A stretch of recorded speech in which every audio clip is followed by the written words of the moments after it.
கிருஷ்ணகிரியில் அமைந்துள்ள 14 கிராம மக்கள் இணைந்து நடத்திய திரௌபதி அம்மன் திருவிழாவில் அர்ச்சுனன் தபசு மரம் ஏறும் விழாவில் உற்சவ மூர்த்திகளின் திருவீதி உலா நடைபெற்றது.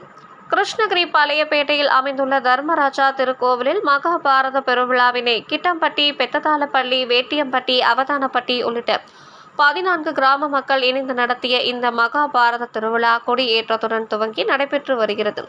19 நாட்கள் நடைபெறும் இந்த விழாவில் நாள்தோறும் திரௌபதி அம்மனுக்கு அபிஷேகங்கள், ஆராதனைகளுடன் சிறப்பு வழிபாடுகள், அம்மன் திருக்கல்யாணம் மட்டுமன்றி நாடக குழுவினர்களின் கிருஷ்ணன் பிறப்பு, பாண்டவர் பிறப்பு, அர்ஜுனன் அம்பு வளைப்பு, காண்டாவனம், பாஞ்சாலி துகில் உரித்தல் உள்ளிட்ட மகாபாரத இதிகாச நாடகங்களும் நடைபெற்று வருகிறது.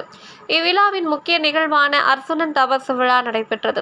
இதில் மகாபாரத போரில் கௌரவர்களை அழிக்க சிவபெருமானின் ஆயுதம் பெற வேண்டி அர்ச்சுனன் தபசு மரத்தின் கீழ் சிவபெருமானுக்கு சிறப்பு பூஜைகள் செய்த பின் தபசு மரத்தில் ஏறும் நிகழ்வு வெகு விமர்சையாக நடைபெற்றது.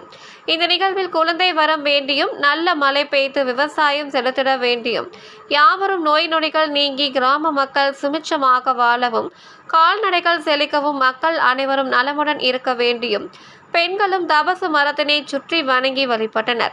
இதனைத் தொடர்ந்து உற்சவ மூர்த்திகளின் திருவீதி உலாவும் நடைபெற்றது.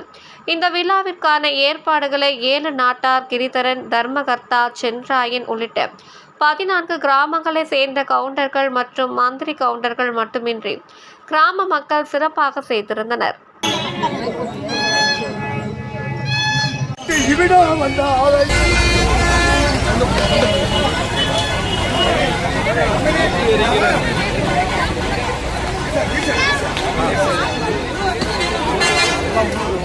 கீழே லிங்கம் இருக்குது.